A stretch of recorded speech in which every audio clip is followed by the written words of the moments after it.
One. Good morning, Miss Nicole. It is so good to see you for our monthly mortgage and market update. This month is May. Obviously, we're already almost to Memorial Day weekend and the start of the summer, unofficial start of the summer. But here in the real estate world, it feels like in the last several weeks or maybe a couple weeks or maybe the last month, we've started our summer season. I mean, inventory is up. The Denver metro real estate market on the whole inventory is up. And I know that I pull these numbers every month with you, but think about it this way. Months ago, when we were pulling numbers, the active inventory for single family homes in the city of Denver under 1 million was roughly about 130, 120, 140 on any given time that we were talking. Now, today, it's up to 288. So definitely inventory is on the rise. There are multiple reasons for that, right? There are, and it's so good to see you too. Yes. And what a month has done. I know. To this market. So rising interest rates we're starting to feel the effect, right? I mean, because they've been rising really since January, but more critically since March. And a lot of people had had activity because April was really kind of, a lot of people were locked in before the rise in rates, that things were working through their pipeline. And now all of a sudden in May, I'm talking to some real estate agents and they're like, oh my gosh, it's gone quiet, or what happened to my pipeline, or what happened to my buyers or my sellers. And really it's this, what's going on right now? And we are seeing a rise in inventory, as you do with rising interest rates. This isn't alarming. We are also seeing, remember, high prices are the cure for high prices. At some point, this high inflation and high appreciation numbers that we've been seeing will slow themselves down. Not go negative, but they will slow themselves down. And that's what we're seeing right now. Absolutely. And I always tell my sellers, they always ask me, what's the sweet spot? What is the sweet spot for listing my home? And I say, anytime after, as we all know, Miss Megan, she always says, anytime after the Broncos are done playing, because we live in Broncos country. But I always tell my sellers up until we hit late April, early May, because once we hit May, we're hitting Mother's Day, graduations, graduation parties, and then we obviously hit Memorial Day weekend. So then it's the unofficial or official start of the summer. Kids are out of school, people are on vacation, the kids are going to camp. Everyone is just so busy. The buyers start pulling back. Yeah. And on top of that, a lot of the buyers during this winter season, when they were being beat out on multiple offers on multiple properties, they're fatigued, they're tired. And coupled with interest rates going up and coupled with inflation, obviously, look at gas prices. I just went to Costco yesterday and I was like, whoa, that didn't cost that much 2 months ago when I was here, Yeah. So speaking of inflation, I was reading in one of your newsletters about this term called stagflation. Can you tell me about that? I can, because it's interesting right now, we're heading towards something. It's like, what are we heading towards? Right. We know that the Fed and Powell are trying to control inflation, but part of inflation is wages and home prices. And also part of it, they can't control domestically because it has to do with Russia and Ukraine and China and what's happening globally. So some of the measures of inflation won't be as controlled as easily as maybe they had in the past. And to some degree, the Fed's waited a little long to react.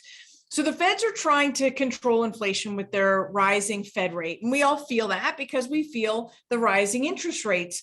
And the idea being is that the rising interest rates and the high cost of everything will slow down consumer spending, which is 70% of GDP, which will slow down the economy and allow supply to catch up. That's what you want. And once supply catches up, just like in housing, home prices start to soften, prices of everything start to soften, and inflation comes down. And that is heading into a recession when that GDP or the economy slows down so much, 2 consecutive quarters, we get the reduction in prices. So a recession is not a bad thing, and it's certainly not a bad thing for housing, where I can actually show recession after recession after recession, home prices actually go up. Only in 2008 did they go down, but that was because the recession was caused by a housing crash. Right. So a stagflation is a little different. A stagflation is when you have global economics affecting the overall cost of everything. And the last time we had a stagflation in late 70s and early 80s is because we had high gas prices and high oil prices. And so when you have things outside of the normal economic control and affecting globally, you're going to continue to have high prices even when demand slows down. So when demand slows down, you expect the prices of things to come down because people want to sell stuff. So they're going to drop the price. But when you can't control Russia and Ukraine. You can't control the fact that a lot of supply, a lot of raw materials come from Ukraine, come from Russia, the cost of the supply chain issues in China. You can't control that just by raising the Fed rate. So the cost of things will continue to be high, but demand will slow down. So that's stagflation. And interestingly, if I go back and look at stagflation, corporations actually did well because high cost of everything is higher net income. They actually had higher corporate profits, but home prices did well. They appreciated around 1% during the height of it, and then they came out stronger than the stock market. So while the stock market's going to have a lot of market volatility in times like these, housing is actually going to do well and continue to be that hedge against inflation. Absolutely. So we just talked about this, the rise of interest rates as well is causing a lot of buyers fatigue, maybe to pull out of the market. But there's a flip side to that too. Rising interest rates could actually be helping or be advantageous to the buyer. It can, if you look at it the right way. I Right. know higher interest rates means a higher price every month when you make that mortgage payment, but that higher interest rate does slow down demand. We had an extreme demand, insatiable demand over the last 2 years. We had a lot of liquidity, a lot of cash in the market, and a lot of people examining what they wanted in a home. They were buying, and they weren't just buying one. They were buying a primary home and a second home and an investment home. So we had a lot of people coming in, putting a massive amount of demand on the market, which was raising appreciation very quickly.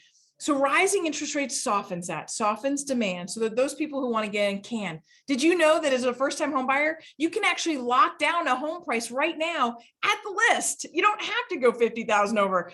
You can actually get in with down payment assistance or with an FHA or VA loan. People aren't talking about that, but this is the open door. So it slows down demand.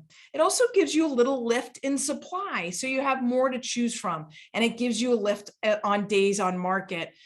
Also, while you're looking for that home, it also raises the savings interest rate. So it gives you better returns while you're saving up for that down payment.